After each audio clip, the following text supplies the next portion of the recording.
रमेश आम खाता है, तो रमेश, ध्यान से देखिए,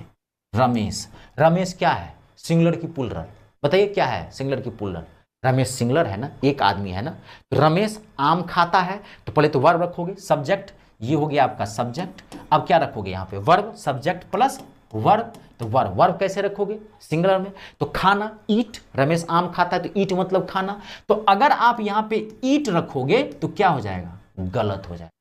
क्यों, क्योंकि ईट क्या है, प्लूरल, अभी ये बताया था कि वर्ब का कोई भी फॉर्म, ओरिजिनल फॉर्म, देखो वर्ब का कोई भी ओरिजिनल फॉर्म क्या होता है, प्लूरल में होता है, रमेश है सिंगुलर, तो आपको क्या चाहिए, सिंगुलर वर्ब, तो ईट क्या है, प्लूरल है, तो आपको क्या बनाना है, सिंगुलर, क्योंकि रमेश सिंगुलर है, सब्जेक्ट के अकॉर्डिंग वर्ब आएगा, तो यहां क्या आ जाएगा, ईट्स, अगर ईट करोगे गलत हो जाएगा, रमेश ईट्स